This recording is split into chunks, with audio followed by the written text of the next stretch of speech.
Now, your 41 NBC AccuWeather forecast, presented by Volume Chevrolet.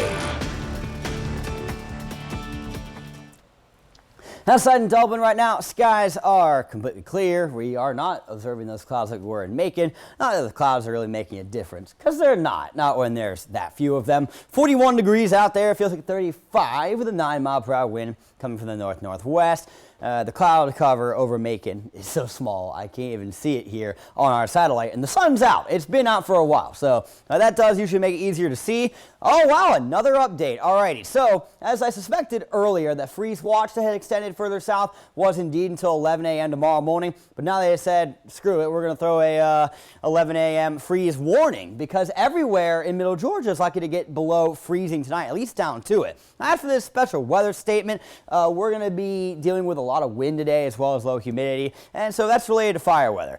This is what the overall picture looks like right now. Got some strong wind coming in out of the north-northwest. That's all on the backside of a very powerful nor'easter that is going to bury the New England region with plenty of snow. We're dealing with a lot of sunshine. It's just keeping us cool because that wind is consistent out of the north-northwest, and that will remain the case throughout the remainder of the afternoon and tonight, okay? Then we're going to get this high pressure to roll in, though it's not going to likely arrive till tomorrow night. So I do believe that throughout much of the day tomorrow, it's still going to be northerly winds. They just won't be as intense. Now, once that high pressure moves through and we're on the western side, that wind shifts back to the southwest, and lo and behold, a warm front sets up, and that will start to warm things up ahead of Friday, as well as increase the humidity for some rain chances before the end of the week. Highs for today are largely in the mid to upper 50s. Dublin, McRae at 59 are the warm spots. It's 57 in Macon is below the average ambient temperature for the month of March, which is 57.7 degrees.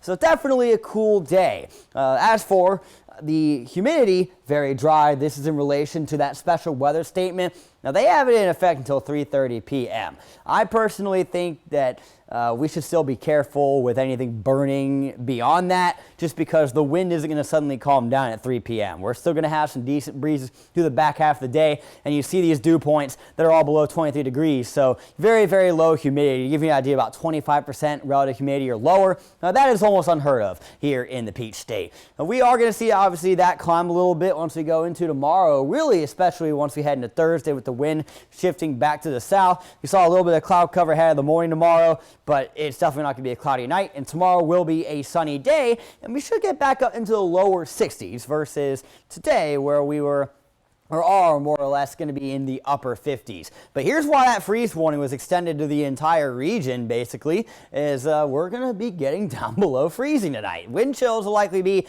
in the upper 20s. This isn't cold enough to where you need to drip your faucets or anything like that, but make sure you've got your heavy coat ready to go for tomorrow. You will need it out the door. In 10 seconds, I'll have your extended forecast.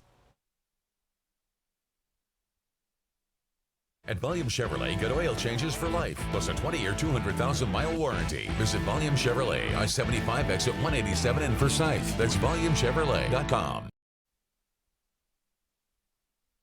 Your 41 NBC AccuWeather 7-day forecast is brought to you by Volume Chevrolet. Got a lot of sun throughout the remainder of the week. Pollen levels are not that high right now. They will gradually increase throughout the week as we deal with the sun, and the plants love that. But then we get into Friday, got our next chance for rain, likely overnight. Not 100% certain if we can avoid severe weather. We'll have to pay attention and see. It will get cooler again over the weekend, however.